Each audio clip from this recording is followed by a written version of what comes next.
ಸಂಕಷ್ಟಹರ ಚತುರ್ಥಿಯ ವ್ರತಕಥೆ. ಒಮ್ಮೆ ಗಣಪತಿಯು ಹೇಳುತ್ತಾನೆ, ಎಲೆ ಮಾತೆ, ಶ್ರಾವಣ ಮಾಸದಲ್ಲಿ ನನ್ನನ್ನು ಹೇರಂಭ ಮಹಾಗಣಪತಿ ಎಂಬ ಹೆಸರಿನಲ್ಲಿ ಗಣಪತಿ ಪೀಠದಲ್ಲಿ ಆಹ್ವಾನಿಸಿ ಪೂಜಿಸಬೇಕು. ಹಿಂದೆ ನೀನು ಒಂದು ಸಂಕಷ್ಟದಲ್ಲಿ ಸಿಲುಕಿದ್ದಾಗ ನನ್ನ ವ್ರತದ ಮಹಿಮೆಯಿಂದ ನೀನು ಕಷ್ಟಗಳಿಂದ ವಿಮುಕ್ತಿ ಹೊಂದಿದ್ದೆ. ಅದನ್ನೇ ಹೇಳುತ್ತೇನೆ ಕೇಳು. ಲೋಕದಲ್ಲಿ ಅತಿ ಸುಂದರಿಯಾಗಿದ್ದು ಸರ್ವ ಜನರನ್ನು ಆಕರ್ಷಿಸುವ ರೂಪ ಹೊಂದಿದ್ದ ಪಾರ್ವತಿಯನ್ನು ರಾಕ್ಷಸರು ನೋಡಿ ಮೋಹಿಸಿ ಆಕೆಯ ಬೆನ್ನಟ್ಟಿ ಬರುತ್ತಿದ್ದರು.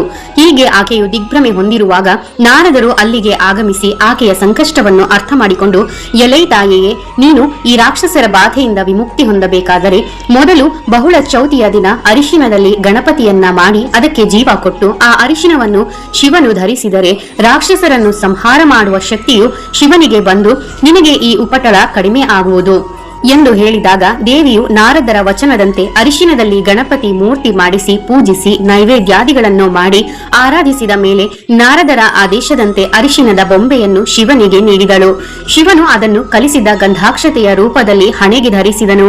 ಅದರ ಮಹಿಮೆಯಿಂದ ಶಿವನು ಅಪಾರ ಶಕ್ತಿವಂತನಾದನು. ರಾಕ್ಷಸರ ಮೇಲೆ ಯುದ್ಧ ಮಾಡಲು ಸನ್ನದ್ಧನಾದನು. ಯುದ್ಧವು ಅನೇಕ ವರ್ಷಗಳ ಕಾಲ ನಡೆಯಿತು.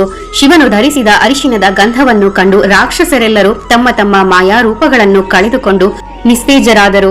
ಈ ಸಮಯ ಅರಿತ ಶಿವನು ರಾಕ್ಷಸರನ್ನು ಸಂಹರಿಸಿದನು.